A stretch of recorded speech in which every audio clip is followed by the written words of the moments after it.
अपना तो उसका उत्थान हो ही गया, क्योंकि उसके पास विज्ञान भी है और बल भी है, दोनों हैं, तो अपना तो उत्थान कर लिया। और अपने साथ साथ यदि उसके पास ये दोनों चीज हैं तो फिर उत्थाता भवति, दूसरों को भी उठाने वाला होता है। उत्तिष्ठन् परिचरिता भवति, और ऊपर उठता हुआ और दूसरों को ऊपर उठाता हुआ परिचरिता भवति। परिचरिता मतलब सेवा करने वाला। अरे आपके पास इतना धन है तो उसको सेवा में लगा दो, इसमें बीपी बढ़ाने वाली कौन सी बात है। तो उनके पास है ही नहीं वो ज्ञान, है ही नहीं वो बल कि उसको हम किसी सेवा में लगाएं, क्या करें उसका हम। लेकिन इस व्यक्ति के पास विज्ञान के साथ साथ बल भी है, तो ये अपना भी उत्थान करता है, दूसरों के लिए भी फिर वो उत्थाता बन जाता है, उनको भी ऊपर उठाता है। तो हम सब मान लीजिए हमें कोई गुरु, कोई ऐसा संस्थान यदि नहीं मिलता, तो फिर हमारी जो ये प्रतिभाएं हैं ये ऐसे ही ढकी की ढकी रह जाती, फिर वो विकसित नहीं हो पाती। तो कितने लाखों नहीं करोड़ों लोग अपनी आत्माओं की शक्तियों का जो विकास कर रहे हैं, तो ये उत्थान ही तो है उनका। तो ये जो बलवान व्यक्ति है ये विज्ञान के साथ साथ उत्थाता भवति, उत्तिष्ठन् परिचरिता भवति, और ऊपर उठता हुआ वो सेवक बन जाता है। परिचरिता, सेवा कर जाता है बहुत लोगों की। उससे पहले सेवा नहीं हो सकती है। जिसके अंदर बल नहीं है, निर्बल है, वो सेवा देता नहीं है, सेवा लेता है। जो रोगी है बेचारा, निर्बल है, वो सेवा कैसे करेगा। जिसके पास धन नहीं है, निर्धन है, वो सेवा करेगा कैसे, वो लेगा किसी से सेवा धन की। और जिसके पास है वो ही सेवा कर सकता है। अब जिसके पास शरीर है और शरीर स्वस्थ है तो वो शरीर से सेवा दे सकता है, भले ही धन ना हो उसके पास। लेकिन शरीर स्वस्थ है लेकिन उसके पास इतनी बुद्धि नहीं है कि मैं इसको कहीं सेवा में लगाऊं, तो फिर पूरे दिन बैठ के सीरियल देखता है घर में, सेवा नहीं करता है। तो सेवा के लिए क्या चाहिए, सामर्थ्य। सेवा कोई छोटी चीज नहीं है, इसलिए हमारे यहाँ एक सेवा वर्ग भी है, व्याकरण वर्ग है, एक दर्शन वर्ग है। तो सेवा वर्ग का मतलब क्या है, अत्यंत सामर्थ्य वाला वर्ग, क्योंकि सेवा बिना सामर्थ्य के नहीं हो सकती है। सेवा के लिए सामर्थ्य चाहिए। और सेवा के आदर्श कौन है, हनुमान जी, जिन्होंने पूरे जीवन भर सेवा की। तो उनके पास कितनी प्रकार की सामर्थ्य है, कितनी प्रकार का बल है, बौद्धिक बल है, शारीरिक बल है, चरित्र का बल है, विद्यावान, गुणी, अति चातुर, अत्यंत कुशल हैं वो, स्किल हैं उनके पास। लेकिन फिर भी इतना सब करके घमंड नहीं है उनको, राम काज करबे को आतुर। ये सब होते हुए भी वो श्री राम का कार्य करने के लिए ही आतुरता है कि मैं इस सारी सामर्थ्य को निष्काम सेवा में लगाऊं। उनका क्या मतलब था, श्री राम कोई उनके गांव वाले नहीं है, स्टेट वाले नहीं है, जाति वाले नहीं है, खून का रिश्ता नहीं है। राम के लिए इतना अपने आप को न्यौछावर कर देना, तो ये कितनी बड़ा मतलब सेवा का भाव है। कहाँ किष्किंधा के हनुमान दक्षिण भारत के, कहाँ यूपी अयोध्या के राम, तो कोई पड़ोसी भी नहीं है। उसके बाद वो स्वामी जी मजाक में कई बार कहते हैं कि वो ब्रह्मचारी और वो गृहस्थी, उसकी पत्नी को ले गए उठा के रावण, तो उनका क्या लेना देना ब्रह्मचारी का। लेकिन फिर भी पंगा ले लिया। सबसे पहले हनुमान जी ने ही लंका में जाकर के आग लगाई, थोड़ा वो दिखा के आए ना पराक्रम। तो सेवा हमेशा समर्थ व्यक्ति कर सकता है, वो किसी भी प्रकार का सामर्थ्य हो। किसी में शरीर का सामर्थ्य हो सकता है तो शरीर से सेवा करेगा, धन का सामर्थ्य है तो धन से सेवा करेगा, वाणी का सामर्थ्य है तो वाणी से सेवा करेगा, लेखनी का सामर्थ्य है तो लेखन से सेवा करेगा। ऐसे ऐसे लेख लिखते हैं, श्री अरविंद ऐसे लेख लिखते थे कि देश में आग लग जाती थी। और जिसके पास मन का सामर्थ्य है तो मन से सेवा करेगा। ऋषि गुफाओं में बैठे अपने मन से, मानसिक शक्ति इतनी है कि वो कोसों दूर बैठे व्यक्ति का उपकार कर देते हैं। और जिसके पास आत्मिक बल है, वो आत्मिक सामर्थ्य है, वो अपनी आत्मिक सामर्थ्य से सेवा करेगा। लेकिन सेवा का एक कॉमन नियम है कि सेवा हमेशा सामर्थ्यवान व्यक्ति ही कर सकता है। इसलिए सेवा अमूल्य है, उसको कभी मूल्य नहीं लगाया जा सकता उसका। नौकरी का तो मूल्य होता है, नौकर की तो कीमत होती है। भाई इसकी ये 10,000 का नौकर है, ये 20-50 हजार का नौकर है, ये 1 लाख का नौकर है, ये 5 लाख का नौकर है, लेकिन उसकी कीमत है। लेकिन सेवक की कोई कीमत नहीं आंकी जा सकती, वो अमूल्य होता है,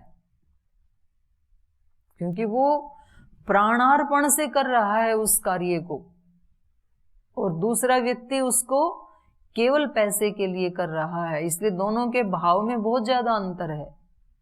तो हनुमान जी की सेवा का कोई मूल्य नहीं आंका जा सकता है। इसलिए इन्होंने कहा ये जो विज्ञानवान है, ये जब बलवान भी होता है तो ये दूसरों को उठाने वाला होता है, और ये स्वयं उत्तिष्ठन ऊपर उठता हुआ परिचरिता भवती, परिचरण उपसत्ता भवती। और कह रहे हैं परिचर्या करता हुआ। जैसे आप आए यहाँ पर और आप गुरु की सेवा करते हैं।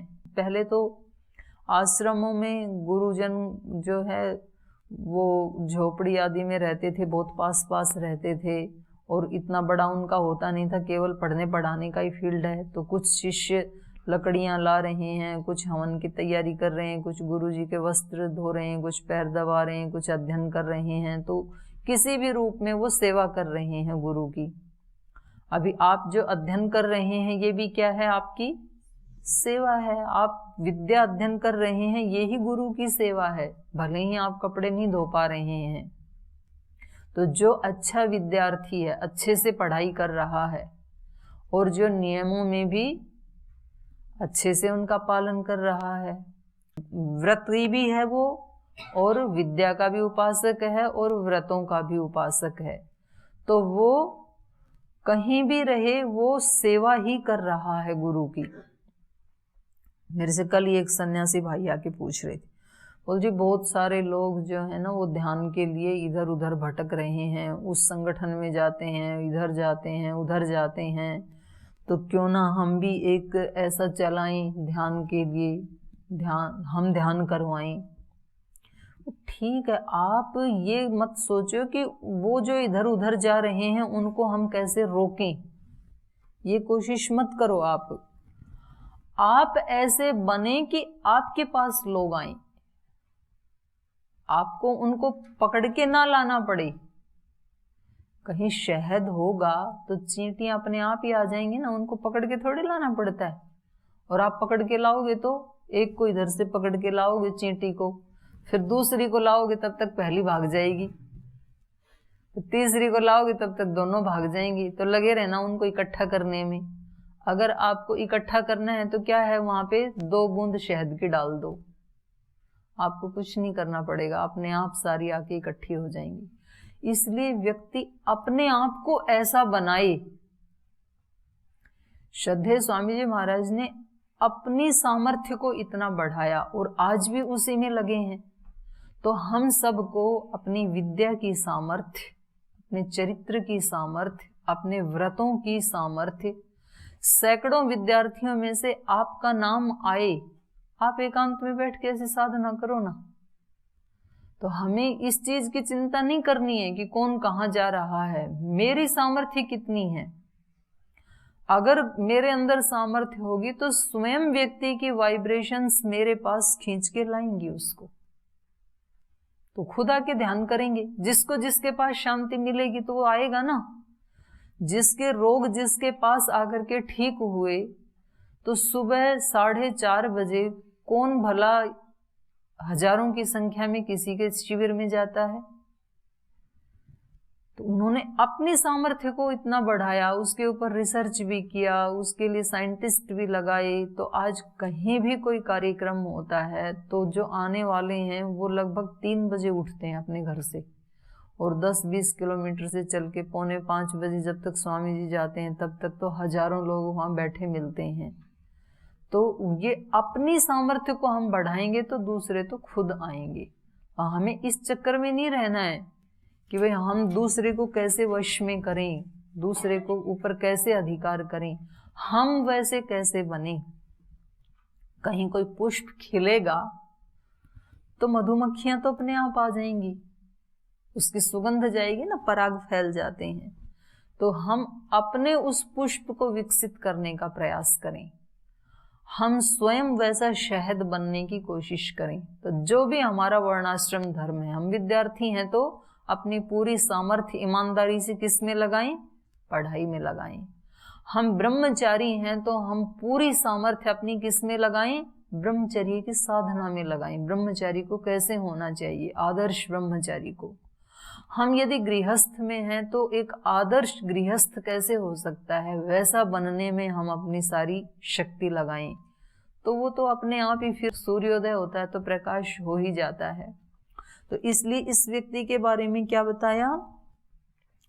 परिचरण उपसत्ता। ये जो साधक है ये सेवा करता हुआ, गुरु की सेवा करता हुआ उपसत्ता। उपसत्ता माने नजदीक आ जाता है। जैसे उपनीत होता है ना, पास में लाया हुआ, ऐसे उपसत्ता मतलब गुरु के पास बैठने वाला, विद्या का अधिकारी। प्राचीन काल में आपने पढ़ा ना छांदोग्य उपनिषद में ही कि गुरु ने कहा इतनी गाय लेके जाओ और इतनी हो जाए तब हमारे पास आ जाना। तो हम आपको विद्या का अधिकारी समझेंगे तो आपको विद्या का दान दे देंगे, और नहीं तो और साधना करनी पड़ेगी। आगे भी आप पढ़ेंगे इसी उपनिषद में कि जो इंद्र आदि जब गुरु के प्रजापति के पास गए तो उनको बताया कि पहले 12 वर्ष तक ब्रह्मचर्य का पालन करो, मेरे आश्रम में रहो, सेवा करो, झाड़ू लगाओ, गो सेवा करो। उसके बाद यदि हम आपको पात्र समझेंगे तो हम आपको कोई शिक्षा दे देंगे। तो फिर वो उन्होंने ऐसे ही किया, इंद्र ने भी और इधर असुरों ने भी। और 12 वर्ष के बाद फिर प्रजापति के पास गए कि अब तो 12 वर्ष हो गए, अब तो कुछ उपदेश दो।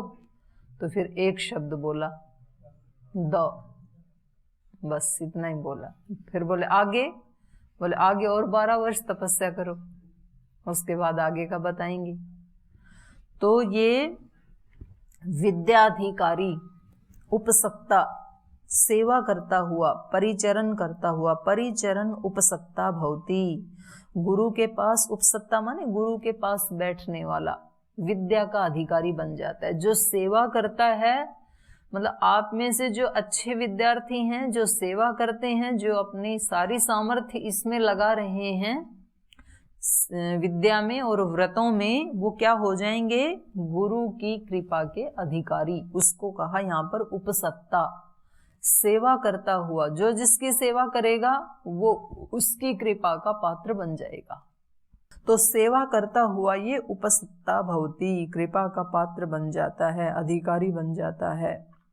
और उपसीदन दृष्टा भवति, और फिर कृपा का पात्र बनने के बाद ये दृष्टा बन जाता है। मान लो जो ईश्वर की उपासना कर रहा है, ईश्वर की परिचर्या कर रहा है, सेवा कर रहा है, तो वो फिर ईश्वर की कृपा का पात्र बन जाता है। ईश्वर की कृपा का पात्र बन जाता है तो फिर आध्यात्मिक शक्तियों का दृष्टा बन जाता है। ऐसे ही जो गुरु की सेवा करता है, परिचर्या करता है, तो फिर वो गुरु की कृपा का पात्र बन जाता है। गुरु की कृपा का पात्र बन जाता है तो फिर दृष्टा बन जाता है, गुरु की सामर्थ्य उसको दिखाई देने लगती है। दृष्टा भवति, दृष्टा मतलब ठीक ठीक देखने वाला।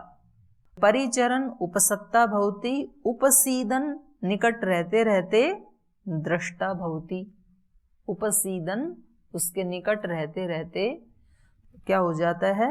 दृष्टा भवति, जानने वाला हो जाता है, फिर कृपा पात्र हो जाता है। श्रोता भवति, फिर वो उनकी बात को इशारे में ही समझता है, ईश्वर मुझसे क्या करवाना चाह रहे हैं, उसको शब्द सुनते हैं, वो गुरु का भी श्रोता बन जाता है। इसलिए शब्द आता है श्रोत्रिय ब्रह्मनिष्ठ। श्रोत्रिय, सुनना आना, ये बहुत मतलब ये बहुत बड़ी सामर्थ्य है। सारे विद्यार्थी क्लास में एक जैसा ही तो सुनते हैं, लेकिन फिर उनसे पाठ कक्षा समाप्त होने के बाद कहा जाए कि आपने क्या क्या सुना, जरा एक पेज पे लिखो, तो सबकी अभिव्यक्तियां अलग अलग मिलेंगी। तो सबने सुना तो एक ही व्यक्ति से, एक ही जैसा सुना, लेकिन एक जैसा सुनने के बाद भी अलग अलग सुना। तो असली ये श्रोता कब होता है? जिस चेतना से गुरु ने बोला था, जिस भाव से बोला था, जिसके लिए बोला था, उसको ठीक वैसा ही समझने वाला ये व्यक्ति कब बनेगा? जब ये उसका उपनीत हो जाएगा, कृपा पात्र हो जाएगा, दृष्टा हो जाएगा। अब वेद में तो सारा ही तो ज्ञान ईश्वर ने बोला है, लेकिन वेद को हम अपने अपने संस्कारों के अनुसार ही समझ पाते हैं। दर्शन में, उपनिषद में, गीता में जो उस ऋषि ने बोला, चेतना के जिस धरातल पे खड़े होकर के बोला, हम उसको वैसा कब समझ पाएंगे? जब हमारी चेतना भी उतनी ऊंची उठ जाएगी, तब हम उसका ठीक ठीक अर्थ समझ पाएंगे कि इन्होंने ये कहा था। उससे पहले हम क्या समझेंगे? जैसी हमारी चेतना है उसके अनुसार समझेंगे कि इन्होंने ऐसे कहा होगा। जैसे प्रजापति ने द तीनों को एक ही उपदेश दिया ना, लेकिन तीनों ने क्या समझा? अपनी अपनी चेतना के अनुसार समझा। देवों ने अलग समझा, असुरों ने अलग समझा, मनुष्यों ने अलग समझा। तो ये व्यक्ति वास्तव में श्रोता कब बनता है? जब ये दृष्टा हो जाता है, इसको ठीक ठीक दिखाई देता है, तभी ये ठीक सुन पाएगा, ईश्वर को भी गुरु को भी। इसलिए कहा उपसीदन दृष्टा भवति, श्रोता भवति, मनता भवति। मनन भी तभी कर पाएगा जब ठीक से सुनेगा, तो फिर उस सुने हुए का ठीक से मनन भी करेगा। जब सुना ही ठीक से नहीं तो मनन कहाँ करेगा? सुनते समय जब यहाँ सुनाया जा रहा था, तब ये कहीं और ही विचारों में लगा हुआ था, तो फिर ये मनन कहाँ करेगा? क्योंकि वो जो सुनाया हुआ उपदेश है वो उसके हार्ट को तो छुआ ही नहीं, उसको लगा ही नहीं कि ये मेरे लिए कहा जा रहा है। उसको ये था ठीक है मेरे को 1 घंटा बैठना है क्लास में, उसके बाद तो जाके खाना खाना है, तो खाने की उपासना कर रहा था। तो फिर मनन भी कहाँ कर पाएगा? कभी तो पता भी नहीं चलेगा। किसी से पूछें कि क्या प्रसंग चल रहा है, तो वो फिर आगे पीछे देखता है।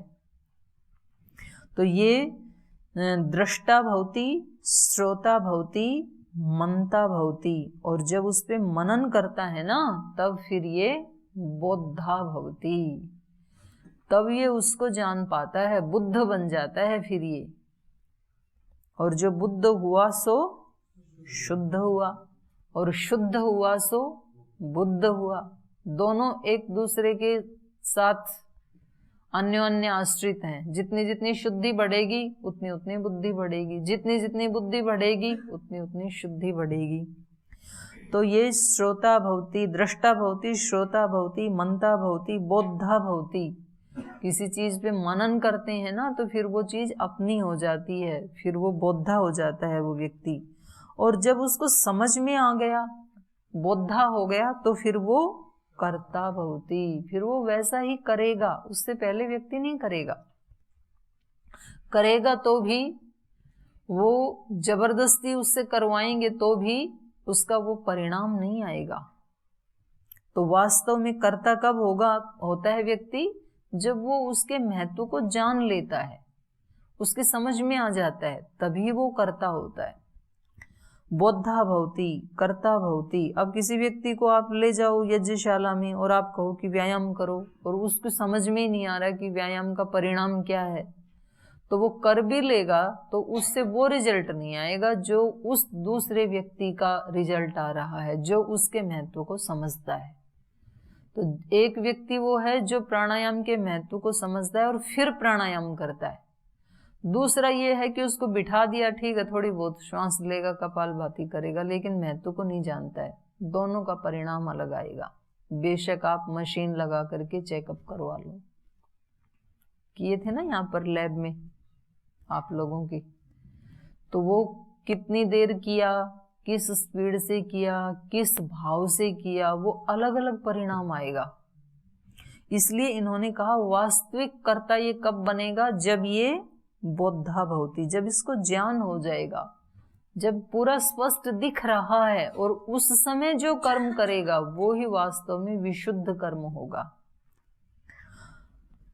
श्रोता भवति, मंता भवति, बोधा भवति, कर्ता भवति, विज्ञाता भवति, और तब ये विज्ञानवान बनेगा, जब ये ठीक ठीक निष्काम कर्म करेगा, उसके अच्छे बुरे का पूरा इसको ज्ञान होगा और उससे निर्लिप्त रहने का इसको ज्ञान होगा, तो तब ये जो कुछ भी कर्म करेगा तो फिर ये उससे विज्ञाता बनेगा, विशेष ज्ञान वाला बनेगा।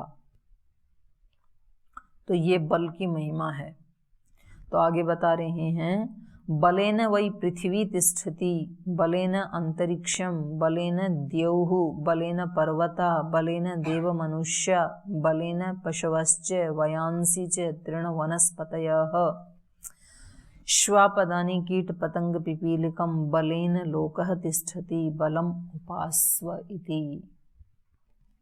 बलेन वै पृथ्वी तिष्ठति, ये जो पृथ्वी है ये कैसे ठहरी हुई है, ईश्वर का जो नियम रूपी बल है, ईश्वर के ऋत नियम काम कर रहे हैं ना इस सृष्टि में। तो सूर्य, चंद्र, पृथ्वी, ये उन ऋत नियमों के, उस ऋत नियम के बल के कारण, वही ईश्वर का बल है।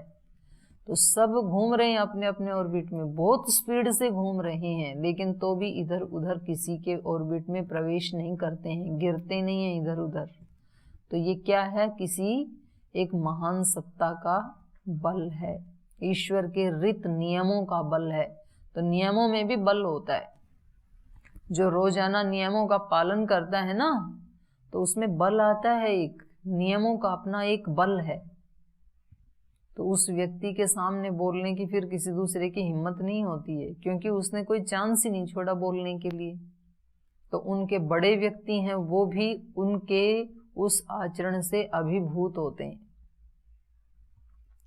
बलेन वही पृथ्वी तिष्ठति, बल से ही ये पृथ्वी ठहरी हुई है।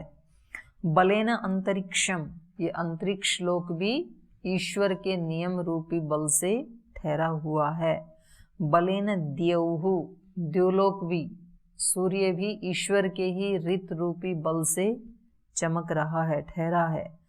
पर्वता बलेन, देव मनुष्य बलेन, मनुष्यों में भी जो देव हैं उनके अंदर जो देवत्व है, जो दिव्यता है, वो क्या है, बल के कारण, उनके चरित्र का बल, उनके कर्तृत्व का बल, उनके आचरण का बल, उनकी दिव्यता का बल, उसके कारण तो वो मनुष्य रूप में दिव्य हैं, देव हैं। देव मनुष्य बलेन, बल से बने हैं वो, ऐसे ही थोड़ी किसी ने उनको सर्टिफिकेट दे दिया। और पशवश्च वयांसी च तृण वनस्पतये, ये पशुओं का बल, पक्षियों का बल, तृण वनस्पतियों का बल, श्वपदानी, कीट पतंग, पिपीलिका, ये सब बलेन लोकः तिष्ठति, ये सब छोटे या बड़े प्राणी, महान से महान, जड़, चेतन, चेतन में भी फिर देव, मनुष्यों में भी जो देव कोटि के हैं वो देव मनुष्य, और छोटे से छोटे चींटी जैसे प्राणी। तो चेतन में दिव्य मनुष्य से लेकर के चींटी पर्यंत, और जड़ में पृथ्वी लोक से लेकर द्युलोक पर्यंत, ये सारा जड़ चेतन, जो सारी सृष्टि जो ठहरी हुई है, ये अपने अपने स्थान पे कार्य कर रही है। ये किसके कारण कर रही है, बल के कारण, ईश्वर के नियम रूपी बल के कारण। इसके पीछे किसी का बल लगा हुआ है, किसी के नियमों में बंधे हुए हैं ये सब, नहीं तो सब कुछ उल्टा पुल्टा हो जाए। उस बल को कोई लांग नहीं सकता है, लांगने की कोशिश करे तो उसको वहां रोक दिया जाता है। ईश्वर दिखता नहीं है, लेकिन बिना दिखे वो सबको देखता है, और जो जैसा करता है उसको फिर वो वैसा ही फल दे देता है, उससे आगे नहीं बढ़ने देता है। और जिसको आगे बढ़ना है उसको कोई रोक नहीं सकता है, क्योंकि उसका वैसा ही फल है, उसका वैसा ही कर्माशय है। तो कई बार ऐसे भी होता है कि एक व्यक्ति को जो आगे बढ़ना चाह रहा है उसको दूसरे क्या करते हैं, आगे बढ़ने ही नहीं देना चाहते हैं, उसका पैर खींचना चाहते हैं, लेकिन उसको कोई रोक नहीं पाते हैं। क्योंकि जैसे वो अग्नि जलती है ना, और अग्नि को कोई दबाना चाहे, उसके ऊपर कोई तवा रख दे या उसके ऊपर कोई ऐसा पात्र रख दे कि हम तेरे को दबाते हैं, तो अग्नि क्या करेगी, साइडों में से निकल जाएगी, निकलेगी, लेकिन उसको कौन रोक सकता है? सूर्य को निकलने से कौन रोक सकता है? हवा को, आंधी को चलने से कौन रोक सकता है? वो तो निकलेगी। तो जिसके संस्कार ऊंचे उठने के हैं जीवन में, जिसके अंदर सामर्थ्य है, जिसके अंदर बल है, जिसको जीवन में आगे बढ़ना है, जिसका संकल्प दृढ़ है, जो पुरुषार्थी है, उसके ऊपर कोई कितने भी ब्लेम करे, कितना भी उसको दबाने की कोशिश करे, कितना भी उसको नेग्लेक्ट करने की कोशिश करे, व्यक्ति नहीं रुकेगा। कौन लो बुझा सके आंधियों में जो जले? जिसको आंधियों में जलना आ गया, उसकी लो को कौन बुझा सकता है भला? तो ये कहा कि ये बड़ी से बड़ी और न्यून से न्यून, जिसको हम छोटा समझते हैं, ये सब प्राणी, अब कुछ चींटी को बेचारी को कौन टिकने देता, इतना छोटा सा प्राणी है, लेकिन उसका भी अपना एक अस्तित्व है। इतने बड़े बड़े फूल मनुष्य ने उनको अपग्रेड कर लिया, उनको हाइब्रिड कर लिया, और एक छोटा सा ग्राउंड में घास का फूल, इतना छोटा सा, उसको कौन खिलने देता?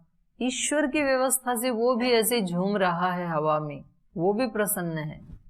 तो प्रत्येक प्राणी प्रसन्न है अपने अपने स्थान के ऊपर, और वो आगे बढ़ रहा है, इस जगत का आनंद ले रहा है। तो ये सारा किसके कारण हो रहा है? ये सारा लोक किससे ठहरा हुआ है? बलेन लोकः तिष्ठति। उस ईश्वर के नियम रूपी बल से ही ये सारा लोक, ये सारी सृष्टि ठहरी हुई है।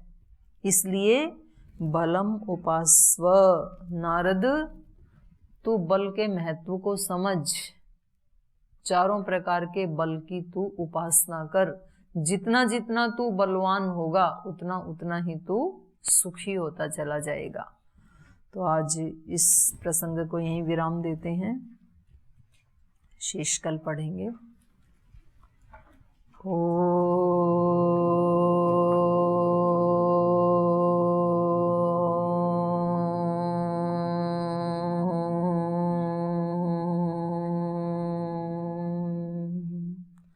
शांति शांति शांति। श्री गुरुभ्यो नमः।